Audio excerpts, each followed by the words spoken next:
right, hey, Billy. Hi, Bill. This is section 2.2. I'm going to write down the homework assignment on here so that you have it. Page 97. Happy birthday, Billy. Happy birthday to you. Happy birthday to you. Happy birthday, dear Billy.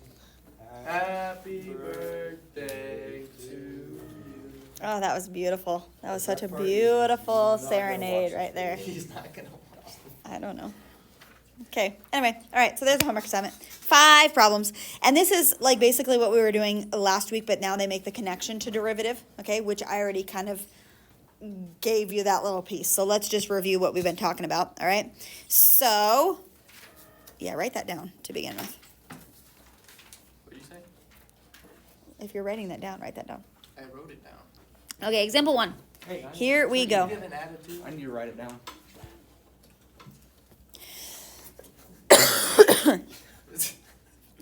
She has COVID. I don't know what I have, but it needs to go away. Everybody has COVID vaccine. That's not going to help me now. I already have whatever this is. No, you know why I have it? Because my daughter, who had it before me, walks around the house and she goes That's how all of you on everything. Yeah. Cough into your hand or into your arm. It's Malia. Mm-hmm. Is she an iPad kid? All right, no, Mom? no, Do you have any iPad kids? yeah, Layla.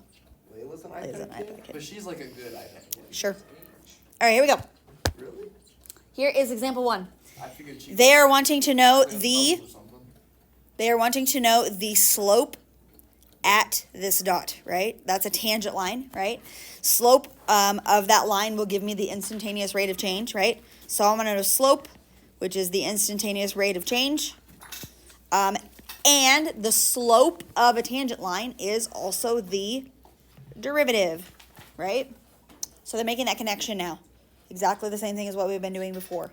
We are finding the derivative, and the derivative is the slope, and that is the limit as x goes to x naught of f of x minus f of x naught over x minus x naught, okay? Now, like, what does this limit thing even mean? Like, describe for me what's happening when we do this limit. So that's basically you're like you have the 2 points and you're sliding them together. Right, so I'm taking like a point up here, right? And I want to find the slope of the secant line, right? So the line that's going between those two. And it's going to be close to what...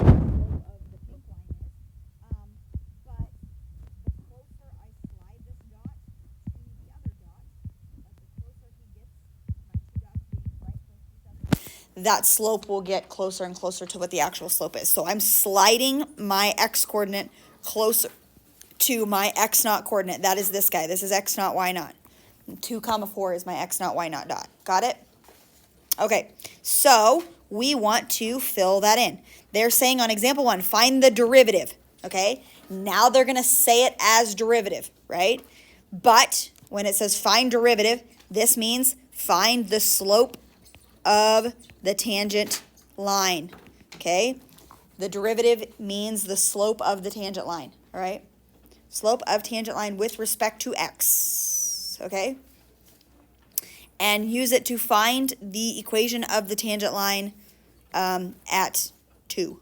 Slope of the tangent line. All right, so we're doing the limit. I just wrote this, but I'm going to write it over here. As x goes to x naught of f of x minus f of x naught over x minus x naught. In order to be able to do this and find the limit, I need 2 pieces of information. First and foremost, I need my function, which is x squared. Second of all, I need the point that I want to find the tangent of, which is the point 2, 4. Those are the 2 things I need to plug into my limit. All right, here we go. The limit. This is going to find the slope, and the slope is the instantaneous rate of change or the derivative, right? Okay, the limit as x goes to, what's x naught? I'm plopping stuff in. 2. Okay, what is f of x? X squared. Okay, what's f of x naught? 4, right? That's me plugging x naught into there, right? So 4 over x minus x naught, which is 2, right? Can I plug 2 into there? Can I find that limit right now? Let me guess. No, because he will end up being 0 on the bottom, and that's not good. Okay, but what do? Difference of squares on the top, x plus 2, x minus 2, and cancel out. So I am finding the limit as x approaches 2 of just x plus 2, and that is 4. So the derivative is 4. And that is all. Okay, now, it says find the derivative with respect to x of f of x squared and use it to find the equation of the tangent line, blah, blah, blah, blah, blah. Okay? All right, they might... So it would just be like. So you're just finding the whole equation. Yeah. So I think there's For, like, 3, the slope of the and use it to line? find the I think tangent we're- line. Equals 4x minus 4. Yeah. So 4 is the slope, so I have y equals mx plus b, right? We just found 4 to be this guy, y equals 4x plus b, and I want to plug in, what do I plug in for x and y? 2, 4. 2 goes here, 4 goes here, right? 4 times 2 is 8, minus 8, you guys have already figured this out. Y equals 4x minus 4. That is the equation, not just the slope, but the equation of this pink line right here, right? 4x minus 4. The tan line. That is the equation of the tangent line, all right? What is the derivative? 4. The derivative is just the slope, right? So when they ask for derivative, that's what that is. Derivative, we use the slope to figure that out, okay? Now, we will eventually get to the point where you look at the equation. There is a formula for finding derivative. It's really super fast and easy. You don't have to do the limit process anymore. Here's how you find the derivative. You want me to show you? Yeah. Here's the trick. Ready? This is a polynomial, right? X squared, okay? We do different things for like when we have like square roots and stuff or whatever, but this is the general how you find the derivative. Ready? Okay, if you have x to the nth power, like we have x squared, the formula for finding derivative is n comes down in front, x to the n minus 1, okay? N comes down in front, x to the n minus 1 power, all right? So if I have x squared, right? The 2 is going to come down in front. X to the, what's n minus 1 going to be? First, right? 2x to the first power. This is the derivative, right? Now, I want to know the derivative at the point 2 comma 4. So I'm going to plug my x coordinate in there, and this is 2 times 2, which is 4. The derivative at that point is actually 4. Boom. So much easier, right? Okay, we'll get to the point where you're doing like the derivative of 3x squared minus 7x, right? Okay, let's say you're doing the derivative there. You do each piece individually. So this guy, if you want to put this up in the corner of your thing, and we'll do the derivative here. This is going to be really ugly doing the limit process because you have to do all the things, right? Like all the ugly stuff, right? Okay, but if I'm doing just finding the derivative, okay? The trick here is this number comes down in front, and then I subtract 1. But what happens if there's a 3 already there? Multiply it. You multiply it, so it becomes 6x to the first power, right? Okay, minus, then I do the same thing here. This is x to the first power, right? The 1 comes down in front, so that becomes 7x to the 0 power. And x to the 0 power is nothing, right? It's 1. So my derivative of this thing is 6x minus 7. And then they would say at the point 1 comma blah, blah, blah, blah, blah, right? I would just plug 1 in.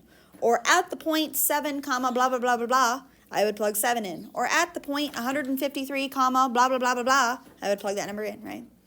Okay, but that's how you find a derivative, not using the limit process, using the shortcut. Got it? We're like, when can we get to that, right? All right, shall we use the shortcut method? Yeah, might as well. Sure, instead of doing the limit process. All right, it says find the derivative with respect to x of this function, all right? Not plugging anything in yet. Find the derivative of this function. So using the same method I just told you, the cheater method, he would be, the 3 comes down in front, 3x squared, minus X to the 1. Just minus 1. 1x to the 0 power, or just 1. Yeah, Mark is definitely taught he me how is, to do this. he did. I forgot. Yeah, this is easy, right? He is the derivative, right? 3x squared. So they say graph f which is this function x cubed minus x. That's the blue one right here. Okay, this is the graph of f, and the derivative, which is 3x squared minus 1. Graph them together on the same coordinate plane. Okay. Wow, fancy. All right, now, this is going to kind of like be hard for you to understand, but here's the deal. I thought, this is the derivative, right? And this is kind of hard for you to wrap your brain around. This is a derivative. I thought I told you that a derivative was a slope of a tangent line, right? How can this thing be a slope? That's the derivative of this function right here. But I said derivative was the slope of a tangent line. How can that be a derivative when that's an equation and not a number, right?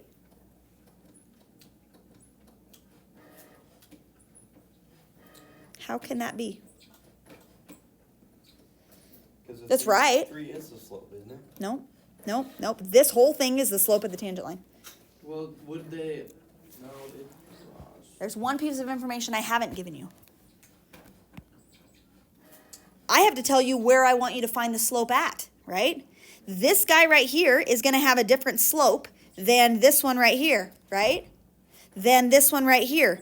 It matters which point I'm telling you. So if I tell you the point 1, comma 0, because 1, 0 is on this line, right? 1, comma 0 would be this guy right here. 1, comma 0. If I want to know the slope of him, guess what? I just plug 1 in here. 3 times 1 squared minus 1, that gives me a slope of 2. So I know that at 1, comma 0, this dot right here, he has a slope of 2. Let's say I want to find negative 1, comma 0, right? Okay, if I want to find negative 1, comma 0, I plug in a negative 1. He also has a slope of 2. Does that make sense? This is the slope of my tangent line, and I just plug in whatever point I want to find the exact slope at, right? This is the equation for the derivative. Now I have to tell you I want to know the slope at whichever point, and I plug that into the 3x squared minus 1. Does that make sense? Yeah. Okay, so I didn't give you a point to plug in yet. This is just the general derivative. Got it? Confusion? Okay, so this guy will give me the instantaneous rate of change wherever I choose to find that at, right? Got it? Instantaneous rate of change. Okay, let's go to example 3.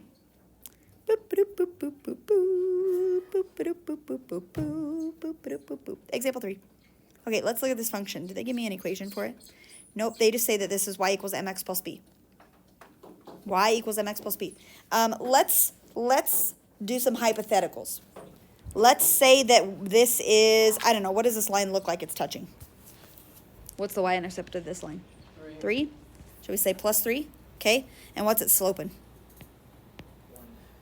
Up to and over 1, 2, 3. Let's go 1/2. Sure. Up to over 4. Let's go 1/2 x plus 3. Let's just say that hypothetically that's what that function is, right?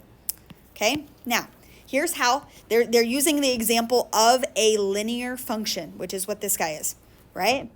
Let's say I pick this dot right here and I want to find the slope of the tangent line to this linear function, right? A tangent line usually just grazes him and goes off, but he doesn't have a curve to him, right? So like his tangent line will like be on that line. So what will his slope be? 1/2. Let's say I pick this point right here. What will the slope at that place be? 1/2. Let's say I pick this dot over here. What will his slope be? 1/2. You know why? Find me the derivative using that little cheater formula of this thing. This is x to the first power. The 1 comes down in front. 1 times 1/2 is 1/2 x to the 0 power. What happens when I take the derivative of this 3 right here? This is like x to the 0 power, right? 0 comes down in front. 0 times 3 is 0. So this is 1/2 x to the 0 power, which goes away. So 1/2 is my derivative, right?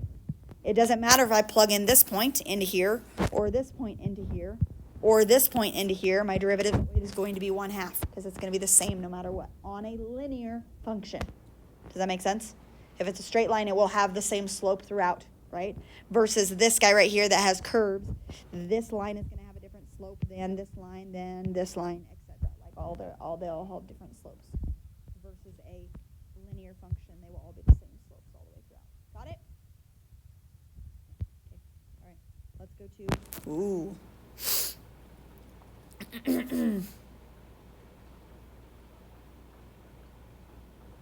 Okay, let's do example 4. And we don't know how to do the derivative of the square root of x. So let's just do the limit process for this guy.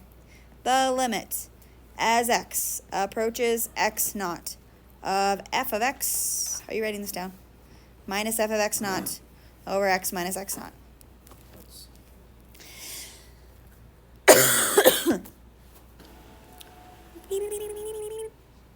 I've wrote that thing like 90 times. Right. You have it memorized now? I'm going to skip to part B. Find the slope of the tangent line of the square root of x at x equals 9. Right? That means x naught is 9. What's y naught? X naught comma y naught is 9 comma 3, right? If I plug them in. Okay. Let's do my limit. The limit as x goes to what? 9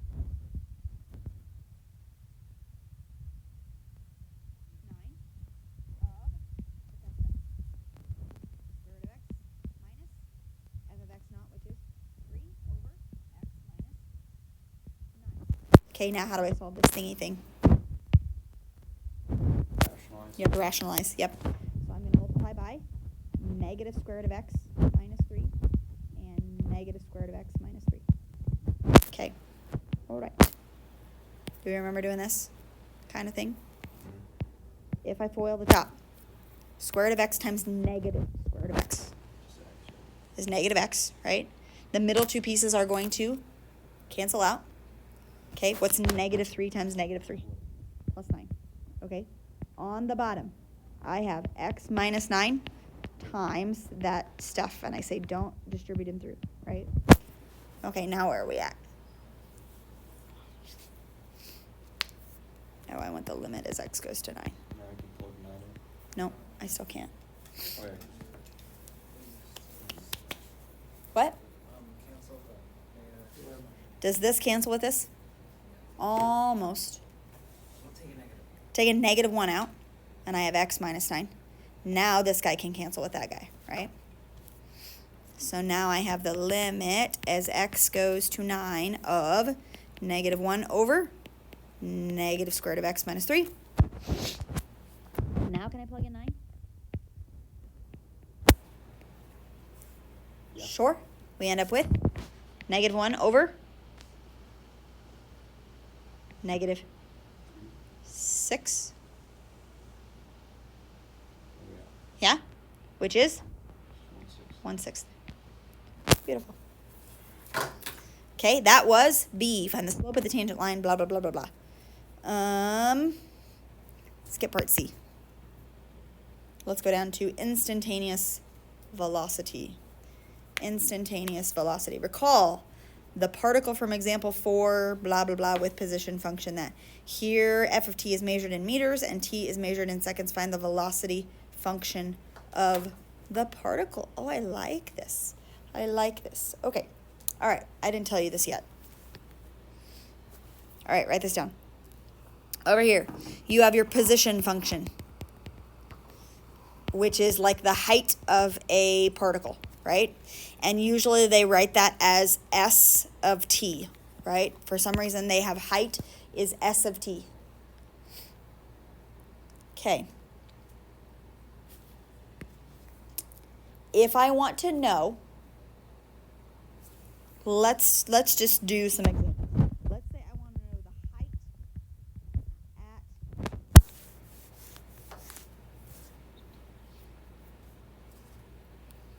1 second. The height of this thing at 1 second. I'm going to plug 1 in, and I'll have 1 plus 5 times 1 minus 2 times 1 squared. What height am I at? 4. I'm at 4 meters, right? 4 meters high. Okay.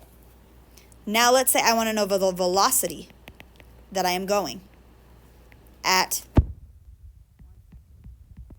The velocity velocity is not going to be 4 meters per second, right? How do I find velocity?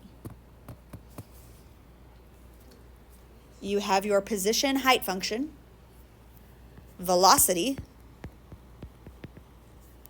is the first derivative. So you're trying to find acceleration, would you take the derivative of the derivative? Yes, it's the second derivative. That's exactly right. We'll do that here in a second. Okay, velocity is the first derivative. So it is s prime of t, but they will call it v of t. S prime, whenever you have that prime there, that means derivative. That little notation. He is the first derivative. So if I'm doing that, I want to find the first derivative of this function right here. Okay, this is going to take me a second. If that is s, okay, let's find s prime of t, or v of t, and let's use our cheater method to figure out what the derivative is. So what's the derivative of 1? Yeah, 0. He is like x to the 0 power, right? And the cheater method says this 0 comes down in front, and 0 times 1, he's going to knock him out. So this is 0. He's gone. 0 plus 5t to the first power. The 1's going to come down in front, and this is 1 times 5, which is just 5, t to the 0, which is just 5, right? Minus, the 2 comes down in front, 4t to the first power. So v of t, let me clean that up a little bit, is 5 minus 4t. That's my velocity function. Okay? All right, so if I want to know what my velocity is at 1 second, I'm going to plug 1 in for the equation for velocity, which is going to give me 1 meter per second. That's the velocity that I'm going. Okay, now, I'm giving you more information than you need. This is coming, but I'm like, you guys are ready for it. I feel like you're, like, this kind of makes sense, okay?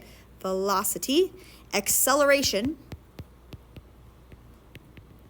is the second derivative, okay? The second derivative, he looks like this, s double prime of t, or he's the derivative of the velocity, or we call him acceleration. Does that make sense? Acceleration is the first derivative of velocity, or the second derivative of that guy. He's the derivative of the derivative. Confusion? You can do as many derivatives as you want to. 4. 5 minus 14. Yeah, negative 4 actually. Right? Okay, so my v of t was 5 minus 4t, right? What's the derivative of 5? 0, he goes away. What's the derivative of negative 4t? He's just negative 4, right? So acceleration of t is negative 4, right? Acceleration at 1 second means I'm going to plug 1 into my equation, which is negative 4. How does that work? It's just Negative 4 meters per second squared. Why don't I plug a number in? acceleration. It's always accelerating. Yeah, my acceleration is constant. At 1 second, at 2 seconds, at 3 seconds, I'm accelerating negative 4. That means like my foot is pressed at the gas the same the whole way through. Does that make sense? I'm accelerating the same amount. I'm not going the same speed throughout because I'm going faster, right? But I'm changing my acceleration the same every time. Got it? That's how this works, okay? So we have position function, or the height of whatever particle it is we're dropping, or whatever it is. We have the velocity is the derivative of that. Acceleration is the derivative of that. Got it? Okay. Oh man, we flew right through this section. Okay, let's talk about differentiability. Do you see this word? I think I used this word on the test. Differentiability. And I can remember one year, it was like 3 years ago. Somebody's like, that is a made up word. Like you made that up just now. No, it's in your notes. Differentiability. Okay? Differentiability means is the derivative possible?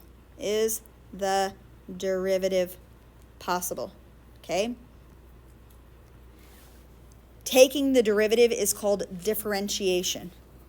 I'll write that down. Taking the derivative. Are you with me, Tate? Mhm. Equals differentiation.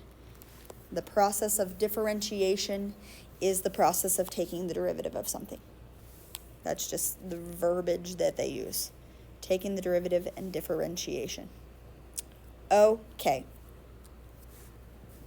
All right. Differentiability. Got it. All right. There are some times where you cannot take the derivative. Okay? Like the derivative can't always be done. Okay? For example, if it's not continuous, like if it has a vertical asymptote and it has something like this, I can't find the derivative of points that don't exist, right? So if it's not continuous there, or like let's say he is a function, I don't know, and he has a hole, I can't find the derivative there because there's a hole there, right? Or same thing with a jump. If I have a jump going on, like I can't find the derivative here.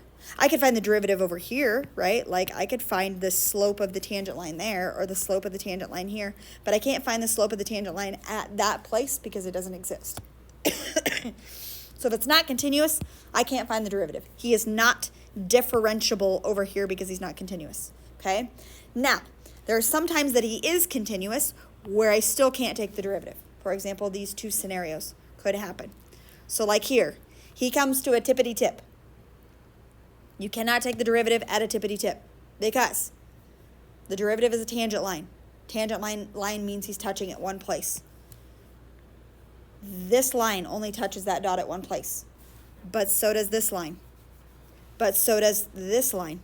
But so does this line. All of these lines are only touching at one place because he comes to a tippity tip. So at that dot where he comes to that tippity tip, I cannot find the derivative. I can find the derivative here because I can find a tangent line real nice, right? I could do the dot over here, right? But at the tippity tip, at that spot exactly, I cannot find the derivative of a function because my tangent lines are all over the place, okay? Same thing here. Sometimes you have this going on. This is like an example of a cubic root function, right? Where he goes like this and then he goes like this, okay? At this dot exactly where he is, this is called a point of inflection, by the way, a POI. Okay, he inflexes down. He is a concave down here, and he's a concave up this way. At that POI, he has what's called a vertical tangent line. And so you cannot find the derivative at that point. Because a vertical line has a slope that's undefined, right? Vertical lines have undefined slope, okay? So you can't find derivatives where he's not continuous, where there's no, you can't find derivatives at places where bad things happen, like holes and vase and jumps. If it's not continuous, you can't find derivatives.